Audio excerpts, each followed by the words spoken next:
टॉलीवुड के अदाकार महेश बाबू स्वर्णा ग्रुप और साई सूर्या डेवलपर्स से मुतालिक तहकीकात के सिलसिले में आज इन्फोर्समेंट डायरेक्टोरेट के सामने पूछताछ के लिए पेश होने वाले हैं। 22 अप्रैल को ईडी ने अदाकार को नोटिस जारी करते हुए 27 अप्रैल को पूछताछ के लिए हाजिर होने को कहा। ताहम महेश बाबू ने ईडी के सामने पेश होने के लिए नई तारीख मांगी, ये कहते हुए कि वो बैनुल-मुल्क शूटिंग कर रहे हैं। तेलंगाना पुलिस ने के सतीश चंद्र गुप्ता और नरिंदर स्वर्णा के खिलाफ मुबैना मनी लॉन्ड्रिंग की शिकायत दर्ज करने के बाद स्वर्णा ग्रुप और साई सूर्या डेवलपर्स की तहकीकात कर रही है। राय के मुताबिक सतीश चंद्र गुप्ता और नरिंदर स्वर्णा के खिलाफ धोखाधड़ी का इल्जाम है, जिसमें गैर मजाज लेआउट प्लाट बेचने, एक ही प्लाट को मुतादिद लोगों को फरोख्त करने और रजिस्ट्रेशन की गलत जमानत देने का इल्जाम है। ईडी को 100 करोड़ रुपए के गैर कानूनी लेन देन का शुबा है। मजीद तहकीकात से पता चला है कि साई सूर्या डेवलपर्स ने मुबैना तौर पर महेश बाबू को अपने प्रोजेक्ट्स की तशहीर के लिए 5 करोड़ 90 लाख रुपए अदा किए थे। उसमें से 3 करोड़ 40 लाख रुपए मुबैना तौर पर चेक के जरिए अदा किए गए और बाकी 2.5 करोड़ रुपए नकद रकम अदा किए गए।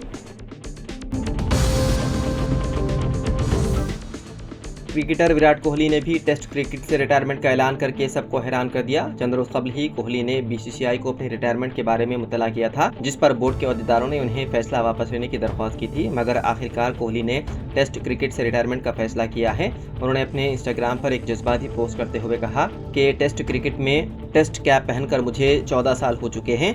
सच कहूँ तो मुझे अंदाजा नहीं था कि ये सफ़र मुझे कहाँ ले जाएगा। इस फॉर्मेट ने मुझे आजमाया, संवारा और ज़िंदगी के कई सबक सिखाए। ये फैसला आसान नहीं मगर मुझे सही लग रहा है। मैंने उसे सब कुछ दिया और उसने मुझे मेरी उम्मीद से बढ़कर लौटाया और हमेशा टेस्ट क्रिकेट को इज्जत से देखता रहूँगा। वादे रहे कि एक हफ्ता कबल रोहित शर्मा ने भी टेस्ट क्रिकेट से रिटायरमेंट का ऐलान किया था।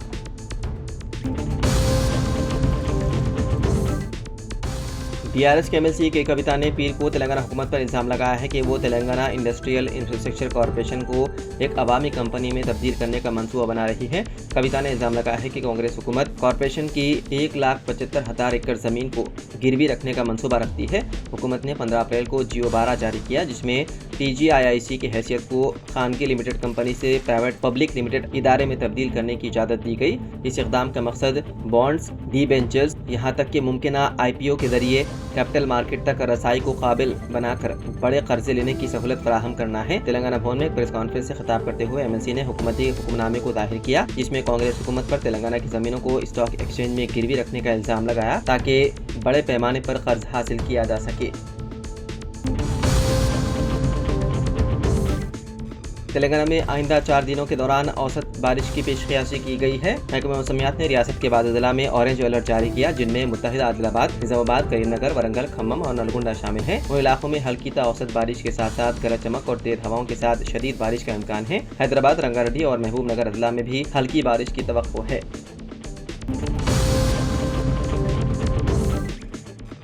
आंध्र प्रदेश सदनशीन हज कमेटी शेख हुसैन बादशाह ने कहा कि वज़ीर आला आंध्र प्रदेश 18 मई को विजयवाड़ा में आज़मीन हज के काफिलों को विदा करेंगे। आंध्र प्रदेश के आज़मीन की रवानगी के मौके पर हैदराबाद में हसन पाशा ने बताया है कि 19 और 20 मई को आंध्र प्रदेश के 850 आज़मीन हज हैदराबाद से जिद्दा के लिए परवास करेंगे। विजयवाड़ा में आज़मीन के लिए 15 मई को तरबियती कैंप मुनक्किद किया जाएगा और 18 मई को वज़ीर आला एम चंद्रबाबू नायडू आज़मीन की खुसूसी बसों को झंडी दिखाकर हैदराबाद के लिए रवाना करेंगे। हज कमेटी ने आज़मीन के लिए 6 खुसूसी बसों का इंतजाम किया है, जिनमें गुंटूर से 3 और विजयवाड़ा से 3 बसें शामिल हैं। आदिमीन हज का क़याम हज हाउस नामबली में रहेगा, जबकि उनके साथ आने वाले रिश्तेदारों की सहूलत के लिए आंध्र प्रदेश हज कमेटी ने रेड हिल्स में फंक्शन हॉल 3 दिन के लिए किराए पर हासिल किया।